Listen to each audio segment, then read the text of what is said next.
What's good, guys? It's Big D here, as some of my friends call me. You really don't have to call me that, but you know, if you feel so inclined to do so, you know, feel free, I suppose. But the goal of today is to teach you guys how to do a hyperextension correctly. If you're not feeling the hyperextension in your lower back or where you should, in regards to the lower, like middle back, then that's what I'm here for today, to help hopefully show you how to better feel that muscle, better engage that muscle, better work out that muscle when the time comes. And yeah, let's see if we can make the most of it. So starting off, when you get on the hyperextension, you really want to make sure that the machine is to the correct height, make sure everything's the correct length.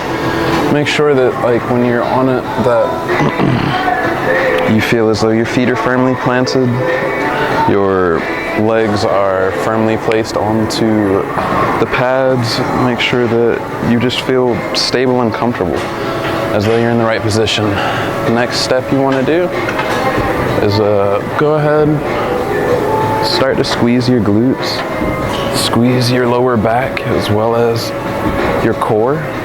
Really focus on pulling your shoulders down and back, or retracting your shoulders, as some might say. And really focus on getting that squeeze on all of those points at the same time. Really focus on feeling that contraction in your glutes, your core, pulling your shoulders down and back, which will activate your lats, as well as like just your back, your lower back. This is the target area that you're essentially trying to focus. This upper middle directly here in this spot. So you build tension everywhere else throughout your body. Control it. Lock in, as I say. And really focus on keeping your head up throughout the entire motion. Keep your head up, your arms poked back. Really just focus until you get to a certain point where you can no longer, of course, keep your head up. And at that point, you want to go for the full stretch. If your body's going to allow you to, if you're comfortable enough and you're capable of doing so, then definitely go for the full stretch. Feel the full stretch in your lower back, feel the full stretch in your mid back.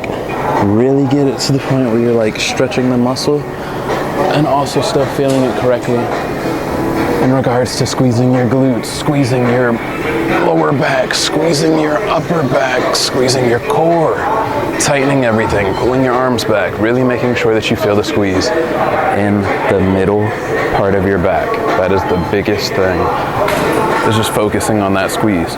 Once you feel that squeeze and you're going up, really focus on holding that squeeze. Really get used to that. Really, if you can, lock in as much as you possibly can on feeling that, and don't let go of it until you get to the point where, of course, your body just has to let go of it. You go past the point of tension into the full stretch. From there, come back up into it. You don't necessarily have to go as slow as I'm going. I prefer going slow because it helps me feel the muscle that I'm particularly trying to target. At least when getting used to a new exercise, I believe it's very beneficial. The entire point of doing this exercise, though, is just to strengthen your lower, middle, back, as well as your glutes. Just anywhere in that general area, I believe, plays a major benefit in regards to strengthening your body overall, as well as your core.